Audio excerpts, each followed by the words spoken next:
The conference room at Henderson Technologies felt smaller than it should have been, despite the floor-to-ceiling windows overlooking downtown Seattle.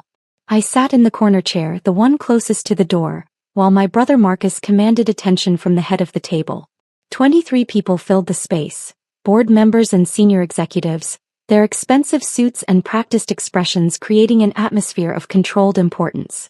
Before we begin the quarterly review, Marcus announced, adjusting his Patek Philippe watch with deliberate slowness, I'd like to address a personal matter that's been bothering me. My father, Gerald Henderson, sat 2 seats to Marcus's right, his silver hair perfectly styled, his custom suit immaculate. At 62, he still carried himself like the corporate titan he'd been before semi-retirement.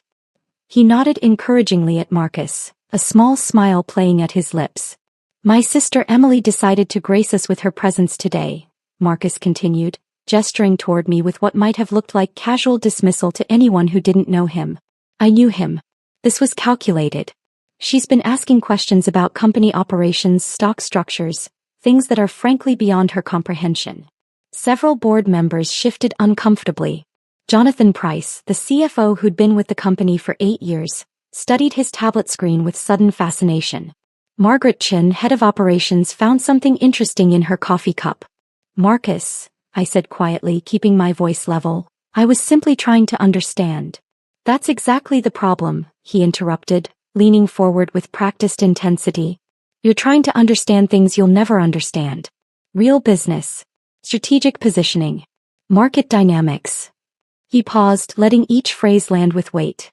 You work an entry-level administrative job at some nonprofit. You schedule meetings and order office supplies. That's not business, Emily. That's busy work. My mother, Patricia, sat beside Dad, her designer handbag placed just so on the table. She didn't defend me. She never did when Marcus was performing. Your brother has tripled company revenue in 3 years, Dad interjected, his voice carrying the boom of someone used to commanding rooms. He's expanded us into 4 new markets, secured partnerships with Fortune 500 companies, positioned us for an IPO that could make this family generationally wealthy beyond what I ever achieved. And you, Marcus said, his attention boring into me, you live in a studio apartment in Capitol Hill. You drive a 7-year-old Honda. You shop at Target. He said Target, the way some people might say landfill. So when you ask questions about equity structures and shareholder agreements, you'll forgive me for not taking you seriously. I'm just trying to learn, I said, my hands folded in my lap, my expression neutral. Years of family dinners had taught me that showing emotion only gave them ammunition. Learn. Marcus laughed and several executives joined in with polite chuckles. Emily, I have an MBA from Wharton. Dad built a $200 million company from nothing. You have a bachelor's degree in nonprofit management from a state school. These aren't the same things. My phone vibrated in my pocket. I ignored it. I think what Marcus is trying to say, Mom offered, her tone suggesting she was being diplomatic when she was actually twisting the knife, is that we're proud of your work with your little charity. Helping people is noble. But it's not the same as creating value, building enterprise, understanding markets. Her charity has 4 employees, Marcus added. I have 847. The scale isn't comparable. David Morrison, the lead investor who'd backed Henderson Technologies' Series C round, cleared his throat. Perhaps we should move to the agenda items. In a moment, David, Marcus said smoothly. I think it's important that everyone in this room understands the hierarchy here. Emily isn't on the board.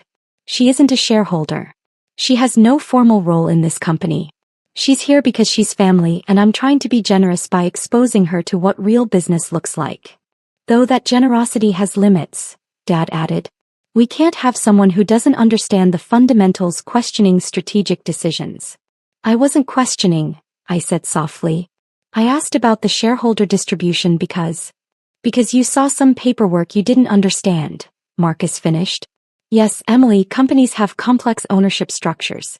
There are voting shares, non-voting shares, preferred shares, options pools. It's not something you can grasp from reading a few documents. Jennifer Wu, the company's general counsel, shifted in her seat. She'd been studying me with an odd expression for the past several minutes. Unlike the others, she didn't look uncomfortable. She looked curious. The shareholder structure is actually quite straightforward, Jennifer said carefully. Perhaps Emily has legitimate questions about. Jennifer, Marcus cut her off with a smile that didn't reach his eyes. I appreciate your thoroughness, but I think I know my own sister's capabilities better than you do. She means well, but she's out of her depth. My phone vibrated again.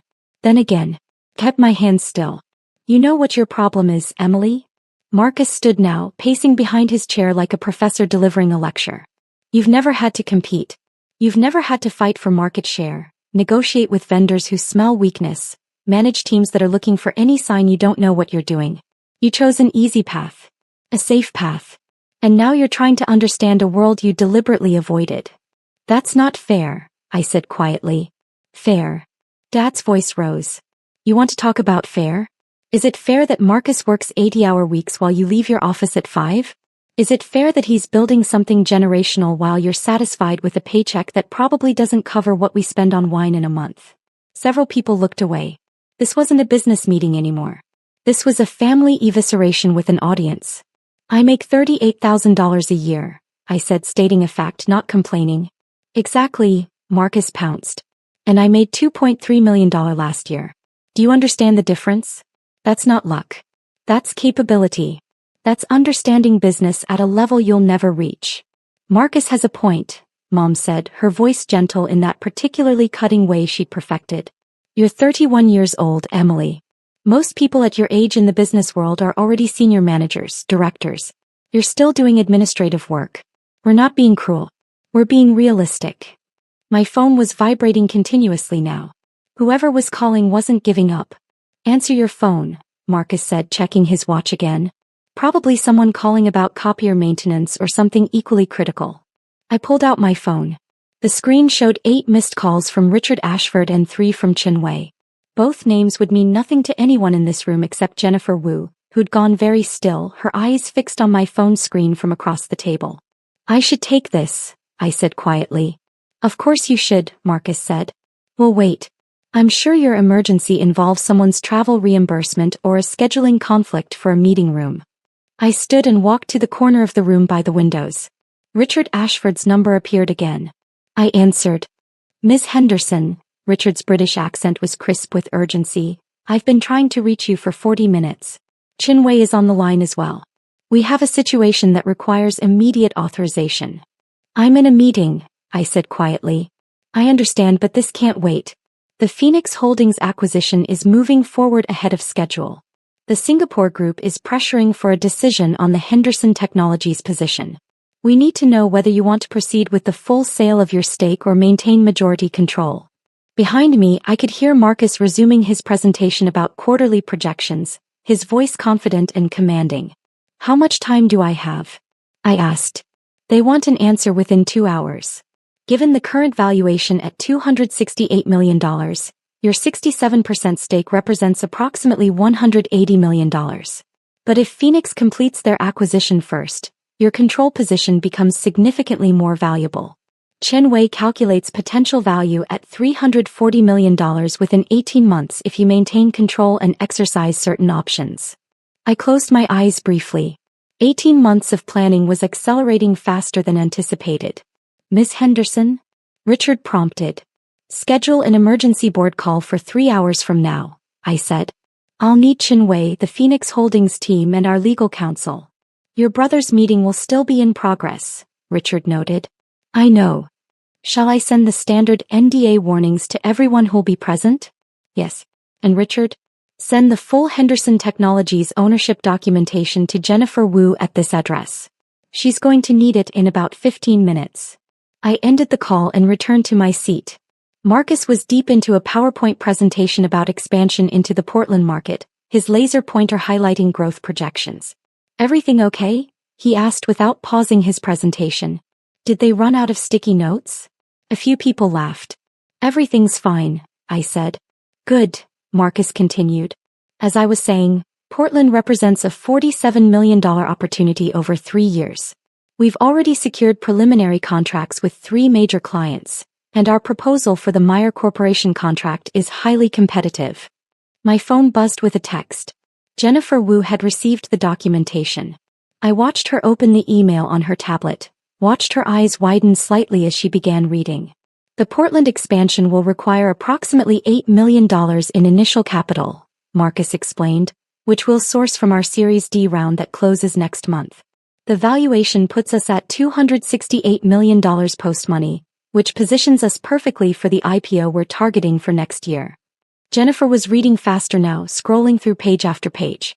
She looked up at me once, her expression carefully neutral, then returned to the documents. Questions about Portland? Marcus asked the room. Several hands went up. He fielded them confidently, demonstrating the kind of command that had made him Dad's favorite since he was 12 years old. My phone buzzed again. A message from Jennifer. We need to talk. Now.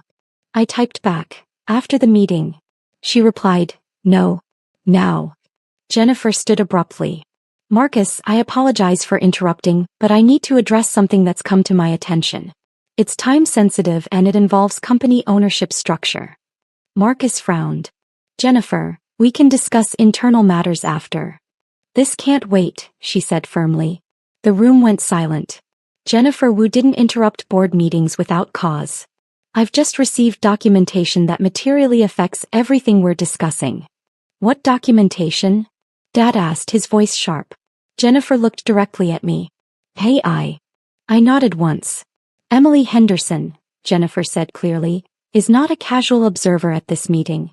According to the ownership documents I've just reviewed, certified by 3 separate law firms including Chinwei Associates in Singapore, Morrison & Partners in New York, and Ashford Legal Group in London, Emily owns 67% of Henderson Technologies.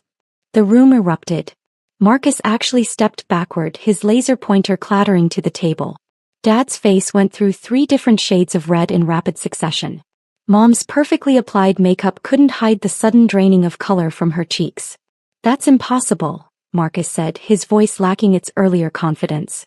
I own 45% of this company. Dad owns 30%.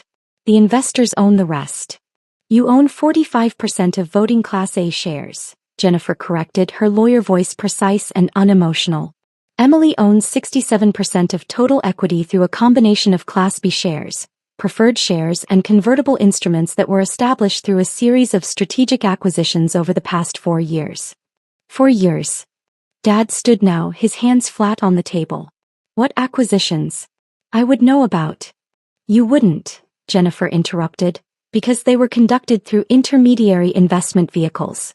Phoenix Holdings, Chinwei Capital, Ashford Ventures. All 3 entities purchased shares from early investors, employees who exercised options, and outside parties who acquired equity during the company's first 3 funding rounds. And these entities are. David Morrison had gone very pale. Wholly owned by Emily Henderson, Jennifer said. I've verified the documentation with all 3 law firms. The chain of ownership is clear, legal, and has been registered with the SEC for 18 months. Marcus sank into his chair. You're telling me my sister owns my company? I'm telling you, Jennifer said, pulling up documents on the main screen, that Emily owns 2/3 of Henderson Technologies and has owned it since before your Series C round. The numbers appeared on screen. Detailed cap tables, ownership percentages, acquisition dates. My name appeared repeatedly through the intermediary companies. The Series C round, David Morrison said slowly, understanding dawning. Phoenix Holdings was the lead investor. We thought they were a Singapore tech fund. They are, Jennifer confirmed. A Singapore tech fund wholly owned by Emily Henderson and managed by Chinwei, formerly a senior partner at Goldman Sachs Singapore. You've been lying to us for years? Mom's voice was shrill. I've never lied, I said calmly. I've never claimed to own nothing. You all assumed I own nothing. You assumed my job at the nonprofit was all I did. You assumed I didn't understand business. Your entry-level job, Marcus started, is volunteer work, I finished. I don't take a salary. I founded the organization 6 years ago, funded it personally, and it now operates in 14 states with 83 employees, not 4. But none of you ever asked. Dad's face had moved past red into a concerning purple.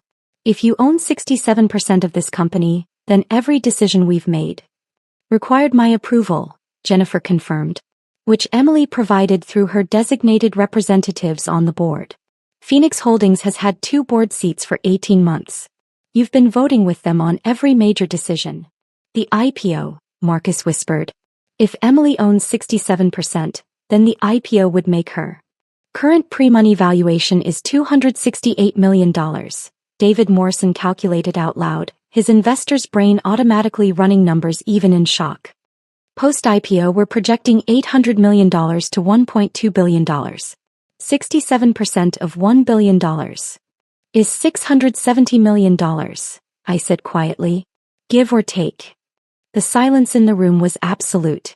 Through the windows, Seattle went about its business, oblivious to the bomb that had just detonated on the 43rd floor. Why? Marcus finally asked. His earlier confidence had completely evaporated. He looked young suddenly and lost. Why would you do this? Do what? I asked. Invest in a promising technology company? That's what good business people do, Marcus. They see opportunities and they capitalize on them. You let us think, Mom started. I let you think what you wanted to think, I said. I drive a 7-year-old Honda because I like my car. I live in Capitol Hill because I love my neighborhood. I shop at Target because it's convenient. None of those things have anything to do with my net worth. The nonprofit, Dad said, still processing. Your little charity has an annual budget of $47 million, I said. It's not little. It's just not something you ever bothered to learn about. Jennifer was advancing through more slides now, pulled from the documentation I'd had Richard send her. Emily's investment portfolio extends beyond Henderson Technologies. She has majority or significant stakes in 12 companies across tech, healthcare, and renewable energy. Her net worth, as of this morning's valuations, is approximately $890 million.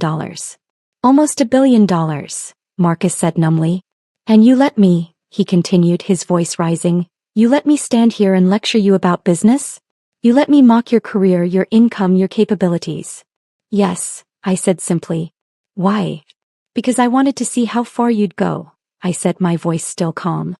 I wanted to see if anyone in this family would ever think to ask me about my life rather than assume they understood it. 4 years, Marcus. 4 years of family dinners where you talked about your deals, your successes, your brilliant strategies. 4 years where I asked questions and you treated them like a child asking about adult matters. You were humiliating us, Mom said, her voice sharp. No, I corrected. You were humiliating yourselves. I was just watching. My phone rang again. I checked the screen. I need to take this. It's Chin Wei. Wait, Dad commanded, using the voice that had made executives jump for decades. You can't just drop this bomb and leave. I can actually, I said, already standing. I own 67% of this company, which means I can do essentially whatever I want. But to address your concern, I'm not leaving. I'm taking a call about whether to sell my stake to Phoenix Holdings for $180 million or maintain control through the IPO. Sell? Marcus jerked upright. You can't sell. If Phoenix already owns your shares and they're buying more, then they'd own over 90% of the company, David Morrison finished. They could force a buyout of all remaining shareholders at their chosen price. Which would mean, Jennifer added, that everyone in this room with equity would be cashed out at Phoenix's valuation, not the IPO valuation.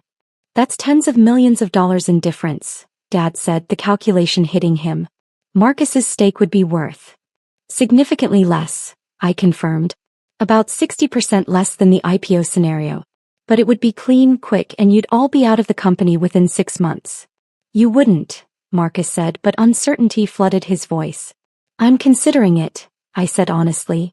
Phoenix Holdings has been pushing for full acquisition for 6 months.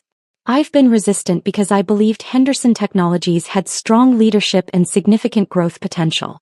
But this morning's meeting has given me doubts about the leadership assessment. Because we didn't know you owned the company? Mom demanded. That's vindictive. No, I said, because you demonstrated that you make assumptions without verification, that you value appearance over substance, and that you're willing to publicly humiliate someone you believe has no power. Those are concerning leadership qualities. I answered the phone. Chin Wei, give me 1 moment. I muted it and looked at the room. I'm going to take this call in the executive office down the hall.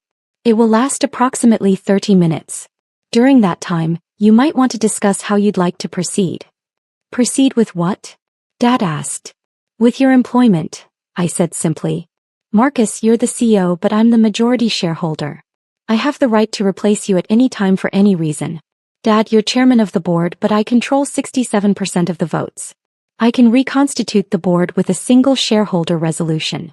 Mom, you're not employed by the company, so this doesn't affect you directly, but your family's financial future is very much on the table. You're threatening us, Marcus said. I'm informing you of the situation, I corrected. Whether it's a threat depends entirely on how you choose to interpret it and respond to it. I walked to the door, then paused. One more thing. When I come back from this call, I'm going to ask for your recommendation on whether I should sell to Phoenix or maintain control through the IPO. Your answer will tell me a lot about whether you understand business, Marcus. Whether any of you do. I left them there, their faces a mixture of shock, anger, and calculation. The executive office was empty, a small space with a desk and a chair and windows overlooking the city. I unmuted my phone. Chinwei, I'm sorry for the delay. No apology necessary, her crisp voice replied. Chinwei was 53, brilliant and utterly without patience for nonsense. I assumed the board meeting became interesting? You could say that. Richard and I have been modeling both scenarios. If you sell to Phoenix now, you walk away with $180 million liquid. Clean exit, no further involvement.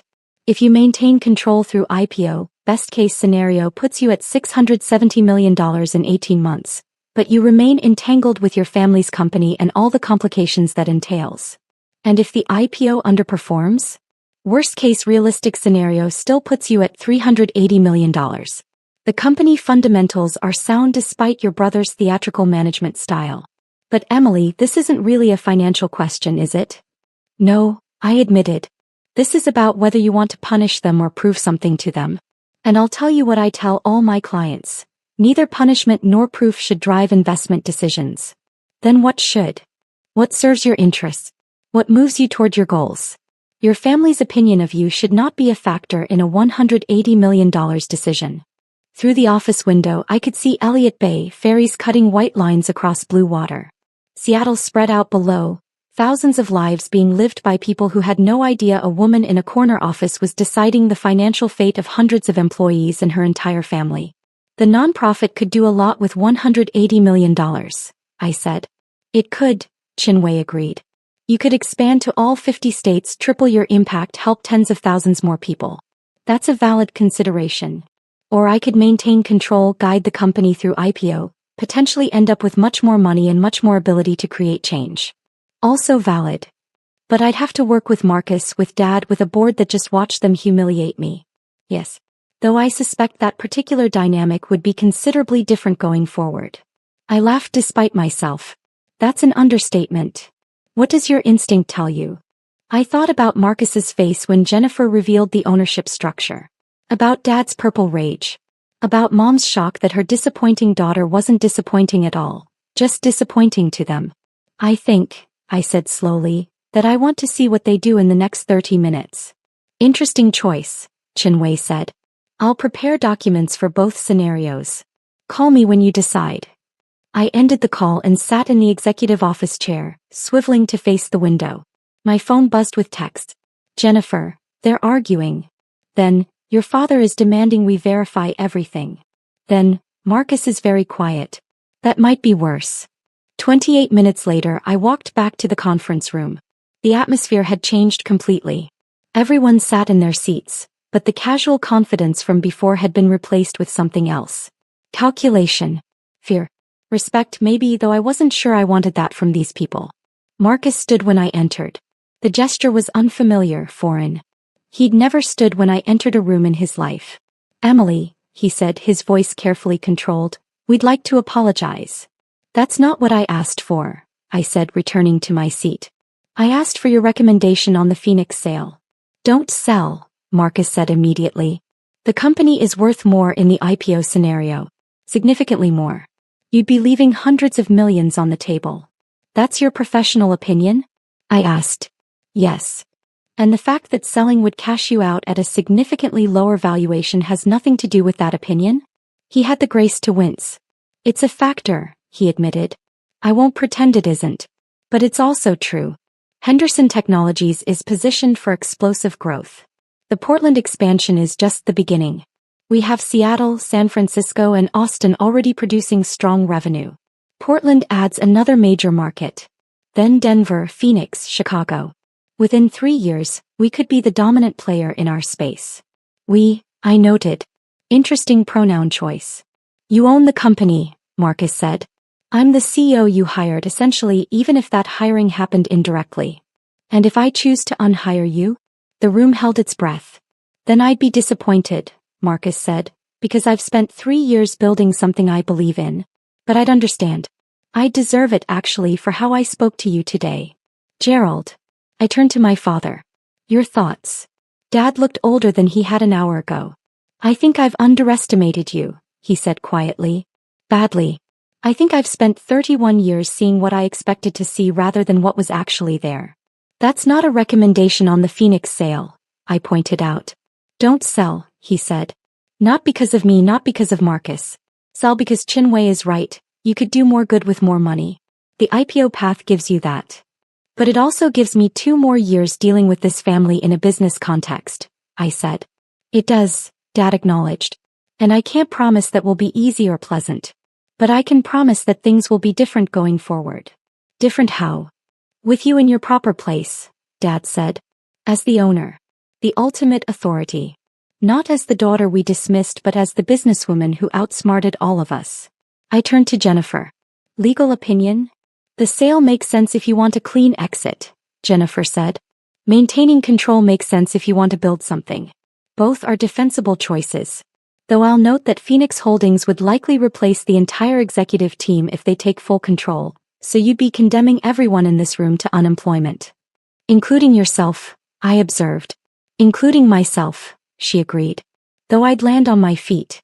I'm more concerned about the 847 employees who aren't in this room, who had nothing to do with today's humiliation, who'd lose their jobs or face massive uncertainty under new ownership.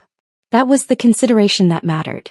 Not Marcus's stake, not Dad's pride, not even my own satisfaction at watching them sweat. 847 people, most of whom I'd never met, whose livelihoods depended on Henderson Technologies continuing to exist. I'm not selling to Phoenix, I said. Relief flooded the room like a physical thing. But, I continued, things are going to change. Marcus, you're good at your job. The growth numbers prove it. But you're going to have oversight now. Real oversight. Jennifer, I want monthly reports on all major decisions. David, your board seats stay, but I'm adding 3 more board members. People I trust. People who'll actually represent my interests. Understood, Marcus said quickly. Dad, you're stepping down as chairman. I'm taking that position. Dad opened his mouth, closed it, then nodded. That's fair. Mom. I looked at my mother, who'd been silent for the past half hour. You're not part of the company, so this doesn't affect you professionally. But personally, I think we need some space. I won't be coming to family dinners for a while. Emily, she started. I'm not angry, I said, which was true. I'm just tired. Tired of being treated like I'm less than. Tired of being dismissed. I have a life you never bothered to learn about, accomplishments you never thought to ask about, a career you mocked without understanding. That's exhausting. We'll do better, she said, and she might have even meant it. Maybe, I said. We'll see. I stood gathering my things. The meeting wasn't over, but my part in it was. Emily, Marcus said as I reached the door. Why didn't you tell us? Years ago when you first started buying shares. Why didn't you just say something? I considered the question. Because I wanted to see if you'd figure it out, I said finally. I wanted to see if any of you would notice that the Phoenix Holdings representative at board meetings looked exactly like the woman in my college graduation photos that still sit on Mom's piano. I wanted to see if Dad would recognize my investment strategy as identical to his own early career. I wanted to see if you, Marcus, would ever wonder where I got the money to donate $2 million to your company's charity foundation last year. You donated, Marcus stopped. The anonymous donor. Not that anonymous, I said. The paperwork had my signature. You just never looked. I left them there processing. Jennifer followed me into the hallway. That was impressive, she said. That was exhausting, I corrected. Fair. For what it's worth, I think you made the right call not selling. The company is solid. Marcus is actually good at his job when he's not being an arrogant ass. With proper oversight, Henderson Technologies could be something really special. I know, I said. That's why I bought it in the first place. My phone rang again. Richard Ashford, probably wanting to know the outcome. I need to update my team, I told Jennifer. Can you send me the board meeting minutes once they're finalized? Of course. Though I suspect these will be the strangest minutes I've ever written. Item 4. Emily Henderson revealed to own the company. Chaos ensued. I smiled despite myself. Keep it professional, Jennifer. Always do. I took the elevator down 43 floors, walked through the lobby where the security guard nodded at me the same way he had when I entered. Just another visitor, nothing special, and stepped out into Seattle afternoon sun. My phone showed text from Chinwei. Heard you're maintaining control. Good choice. Richard, board call still scheduled? A message from my assistant at the nonprofit. Reminder. Youth Center opening tomorrow at 10 a.m. Press will be there. The Youth Center. Right. The project I'd spent 2 years funding and planning, the one that would serve 500 kids in underserved neighborhoods. The one my family didn't know about because they'd never asked what my nonprofit actually did. I texted back, I'll be there. Then I walked to my 7-year-old Honda, which started reliably like it always did, and drove back to my studio apartment in Capitol Hill, which had exposed brick and great light and cost $1,800 a month even though I could afford something 100 times more expensive. I could afford a lot of things. A bigger car. A bigger apartment. A different family. But I'd learned something my father and brother never understood. Having money and needing to prove you have money are two entirely different things. One is wealth. The other is insecurity. And I'd never been insecure about what I'd built. I'd only been disappointed that my family couldn't see it. Now they could. Whether they'd learn anything from it remained to be seen. My phone buzzed one final time. A text from Marcus. I'm sorry. Really. And not just because you own the company. Because I was cruel. Because I should have known better. Because you're my sister and I failed you. I stared at the message for a long time. Then I typed back, I know. Not forgiveness. Not yet. But acknowledgement. It was a start.